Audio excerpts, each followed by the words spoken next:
Tarmo, kuidas Iute sündis ja millega Iute üldse tegeleb? 2007. Ma arvan, et 2 asutajat olid elu murdepunktis. Üks oli müünud maha oma ettevõtte, mis tegeles toidukaubandusega ja teine vaatas, mida eluga peale hakata pärast advokaaditööd. Ja me läksime mõlemad Eestist välja ja juhuslikult kohtusime Eestist väljas, kui peaminister Ansip tegi visiiti Moldovasse. Meie olime äridelegatsiooni liikmed ja sealt sai see alguse. Ja me tahtsime teha digitaalset äri, seda, mida saaks teha Eestist väljapool ja mida saaks teha laiadele massidele.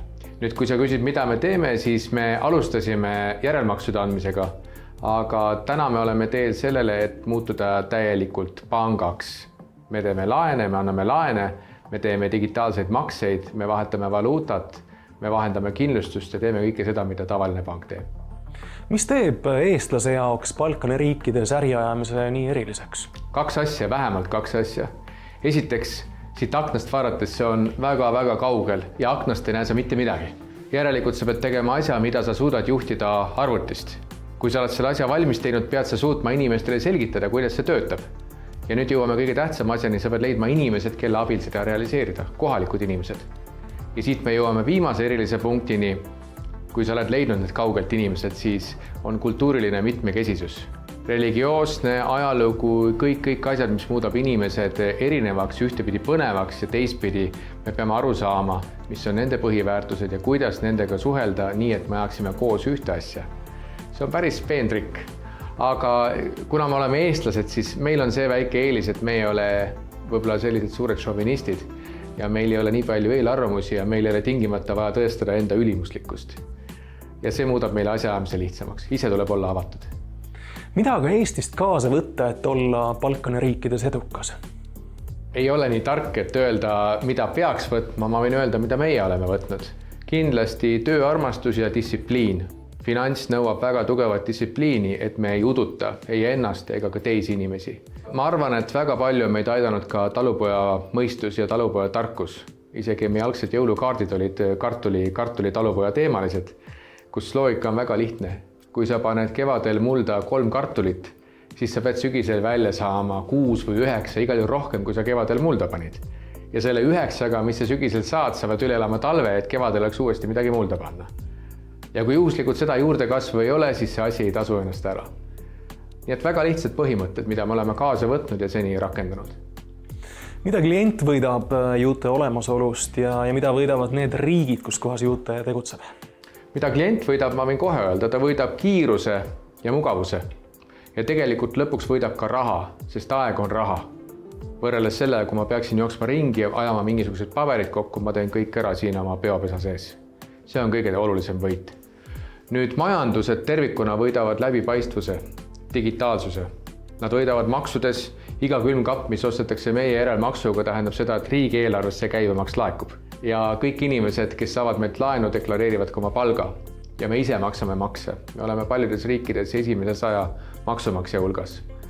Ja ma arvan, et võib-olla kõige tähtsam on see, et pärast meie tulekut või meie poolt äritegevuse alustamist inimesed näevad, et ka nii saab. Ei pea sahkerdama, ei pea tembeldama. Need on väga-väga toredad asjad. Kõik see, Tarmo, mida sa kirjeldad, kas see on tekitanud ka olukorra, kus mõned riigid ootavad, et te tuleksite ka nende juurde ja olete te üldse pidanud plaani, et Iute võiks laieneda? Riikide laienemise kohta või riikide ootuste kohta ma ei oska väga palju öelda. Üldiselt ma arvan, et meie ei ole jõuluvana ja keegi ei oota meid väga külla, ei konkurendid ega kohalik turg. Aga laienemisplaane on meil küll ja laienemisel on 2 olulist eeltingimust. Esiteks riik peab ootama või soosima digitaliseeritud äri, et seadused toetavad seda. Ja teiseks riik investeerimiskeskkonnana peab olema piisavalt ette arvatav. Ja meil on selles osas nii positiivsed kui negatiivsed kogemusi. Iute Grupi tehnoloogiajuht Mart, meil on Eestis juba ammu riigiga asjaajamine digitaalne. Meil on e-valimised, pangandus on meil internetis. Milles seisneb Iute tehnoloogia erilisus või ongi see midagi nii tavalist ja igapäevast Eesti inimese jaoks, mida ta kogu aeg teeb ja kogu aeg teab? No võib-olla selleks, et olukorda natuke paremini mõista, on tegelikult otstarbekas ringi käia just meie sihtriikide näiteks pealinnade tänavatel, kas Kišineus või Tiranas. Ja mis hakkab silma, on pikad järjekorrad. ja just selliste teeninduspunktide juures, kus inimesed oma igapäevaseid finantstehinguid soovivad läbi viia. Näiteks sularaha välja võtta, mingit arvet maksta, järelmaksuga poest kaupa kätte saada. Ja meie idee tegelikult ja ka ülesanne ongi see aeg siis inimestele tagasi kinkida, mida nad muidu järjekorras seistes veedavad. Ja siinkohal me oleme tegelikult pioneerid oma sihtturgudel. Näiteks läbi meie lahenduste nagu täis digitaalne automaatne laenuprotsess või QR-koodi põhised maksed või näiteks ka kaardivabad sularahaautomaadid. Läbi nende me tegelikult võimaldame inimestel suurem osa oma toiminguid kodudiivanilt ära teha või siis näiteks ka kaup kuskilt poest minutitega kätte saada. Eesti puhul jah, ei ole selles ammu enam midagi erilist, aga oma sihtturgudel me sellega eristume. Kuidas te oma tehnoloogilisi lahendusi ehitate? Kuidas see käib, et kas teil on arendajad igas Iute riigis koha peal? Meie tegelikult või meie puhul suurim arendusjõud on tegelikult peakontoris siin Tallinnas. Ja põhjus on tegelikult lihtne, et tahame teha asja ühe korra, aga niimoodi, et see oleks kõigile kasulik. Ja mitte siis lahendada sama probleemi 4 või 5 korda. Et seetõttu jah, suurem osa arendusjõust on Tallinnas. Kui me midagi teeme, kõik riigid saavad sellest kohe kasu, aga samal ajal on meil ka väiksemad meeskonnad koha peal riikides. Just, et parem tunnetus oleks turuga, et mõistaks paremini, millised on kohalikud probleemid või võimalused ja et oleks ka vahetu tagasiside just klientidelt ja kasutajatelt. Kuidas Iute tehnoloogia sobitub maailma konteksti? Et kas te olete siin ka midagi sellist välja mõelnud, mille saladust reeta ei tohi? Siinkohal tegelikult me oleme uhked just oma tööprotsessi või selle viisi üle, kuidas me asju teeme. Et asi konteksti panna, me kuskil juurutame võib-olla 30-40 muudatust nädalas. Nüüd, kui see on kasulik kõigile 4 riigile, siis võib selle numbriga veel mitmekordistada. Et näiteks meie jällegi sihtriikides mõnes traditsioonilisemas pangas võib mõni muudatus aega võtta kuni pool aastat, kuid meie puhul on tavaliselt tulemus päevades, vahest ka tundides. Et see kindlasti eristab meid ja teeb ka kogu väärtuse loome väga palju kiiremaks. Me alati teame, kellele me teeme, miks me teeme. Kõigepealt teeme õigeid asju, siis teeme asju õigesti. Ehitame väikeste tükkidega, selleks, et tagasiside oleks kiire. Teeme vähem asju korraga, selleks, et rohkem asju oleks tehtud. Et sellised põhiprintsiibid on meid aidanud. Millised on teie tehnoloogilised väljakutsed, et jõuda siis eesmärkideni, mille ettevõtte endale seadnud on? Nüüd, kui viimast aastat vaadata, siis peamised väljakutsed tulevad tegelikult kiirelt muutuvast regulatiivsest keskkonnast. Ehk siis pidevalt peame ümber planeerima, reageerima uutele regulatsioonidele, mis välja tulevad. Et kuna paljuski ühtsed standardid on puudu meie sihtturgudel, et siis me näeme palju muudatusi näiteks isikutuvastuses, digitaalallkirjas, samuti ka vastutustundliku laenamise valdkonnas, erinevad limiidid laenutingimustele. See kõik nõuab pidevalt ümberplaneerimist ja kiiret reageerimist, mistõttu ka siis võib-olla originaalsed plaanid tihti ei lähe ellu. Aga jällegi meie tööprotsessid võimaldavad kiirelt reageerida, nii et seetõttu me saame hakkama. Iute's team members need to travel a lot, especially you, Normans. How often and why do you need to travel? Yes, indeed. Our global presence requires that we are traveling a lot. And the purpose of the traveling is just simple, to be very close to our team members, which are locally based.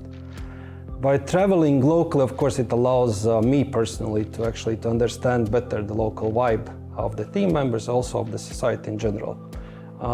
Because the traveling is not only about the business purpose for myself. I'm traveling also just for seeing the local society, the local cities, actually to be more attached to their vibe. And how often? Yes, this is, I would say, rather like once per month. This is my common practice. Yes, sometimes these are like a bit more often. But yes, the main purpose, as I mentioned, is just being together with the team members and discussing some strategical important topics and agreeing on the directions. What are the differences and similarities among the countries where Iute operates? Definitely. In all markets where we are operating, we see that there are diverse culture. Besides the diverse culture, of course, we know that these markets are separately regulated. And of course, our customers are also seeing themselves as individuals in their markets. But at the same time, I should admit that, at least personally, I see that all our markets are also having quite similar historical heritage behind. And what characterizes is that our customers and our business partners are focusing to the growth, to improving their life standard as well as growing into their business. And it gives us a benefit that if we clearly see that there are similarities in the customer expectation, partner expectation, we could be successful also in the Iute service deployment in those markets. We can be more efficient and we can be even faster into the market. So from the similarities, as I mentioned, that there are those main characteristics which allows us also to gain benefits as a financial institution. How do you figure out what the customers need and how do you find these solutions? For sure, everything starts by listening customers, observing customers, speaking with local team members. So this is the starting point, that we need to understand what are the things from the customer perspective, which are the similar across our markets and which are unique. So observing, listening, conversations with the team members, this brings us understanding where we are standing right now, what are the needed things for our customers, where we could help and where we can also accelerate our business. Has Iute's success caused any jealousy in neighboring countries and have there been any suggestions to expand to the countries like Romania or Serbia and so on? For sure, expansion has been always part of our strategic growth targets. And what's the reason? It's clearly that we have been seeing that our business model is efficient in the markets where we are operating. We clearly see that we can multiply our experience across our markets where we are present right now, as well as markets where we could be present. If you look to the Balkan map or regional map, we clearly see that there are some dots where we could share our experience and be successful. And it's not only about being service or digital efficient what we do, because if we look to some markets, then we see that also the language barriers are not so large. For example, Moldovians speak Romanian language. We are not yet present in the Romania market. And some other combinations which we clearly see that there's a great potential for us to continue to expand into region. Iute promises its customers an exceptional customer experience. What is it? Extraordinary customer experience is in our mission and vision statement. We do actually put customers in the center of everything that we do. We try to stay away from product-based approach and we try to stay on customer-focused approach. What does it mean? Whatever we are designing, whatever we are doing, we take the customer in the center and we think from their perspective, how would they perceive what we do and how would we help them in the end and how would we resolve if they were to experience any issues. So we actually design the journeys and try to re-engineer them in case we face any issues. So that's how we put the customers in the middle of our operations and our daily life. Iute's services are highly technology-based, but at the same time, Iute's values that customer service must be very human. How should this be understood? Listen from our customers. The voice of customer is like our most important thing. We do look at their feedback, what do they need from us, what do they want from us. We value these feedback and we actually put them into development cycles afterwards. Once they're developed, we do not stop listening to them. We keep on listening and receiving feedback through different mechanisms and we try to improve ourselves. So technology is extremely important, definitely, but whatever customer says and wants and needs has become our first value while we're actually bringing technology into life. You have about 1,000 employees and 1 million customers. how to provide a human and friendly customer service to 1 million people? This is something that I am very proud of, that we have achieved so many milestones in this journey. We do look at ourselves, not only to customers, but we do look at our internal employees, how we service them. We have a quality assurance teams that measures and listens and monitors their interactions with the customers. And we do have processes that they need to follow. We do have certain keywords that they need to use. We do measure their quality on a monthly basis. And in the case of we find any flaws, we retrain our employees. That's number one. The second feedback, of course, you cannot do this for every employee. It's a random sampling, but we try to do it for all the employees throughout certain period. But of course, we do not leave it only to our quality assurance teams, but we listen to customer feedback regarding our services through Net Promoter Score, NPS mechanism. So whatever we hear, if we hear something bad, we call each and every customer and we try to understand what went wrong, what was the issue, we try to resolve it, and if this is something about processes, we re-engineer the processes. If it's about our employees, we retrain them, we tell them what went wrong and this is how the customer felt. So we try to actually look at it from internal and external perspective and try to provide the extraordinary customer experience. Who or what have you taken as a reference or example in your customer service? Amazon. Amazon is a customer-obsessed company, and I love how customer-obsessed they are. They are not only there to solve things within certain time periods, but they are there to solve your problem. So it doesn't matter if they solve it in 5 minutes, it doesn't matter if they solve it in 30 seconds, but they're there to solve. So we are here to solve any issues that customers might experience. And one other key factor that I remember, anybody who calls customer care, that means we have an issue and they couldn't resolve it by themselves. So this is also something that I've learned from my previous companies.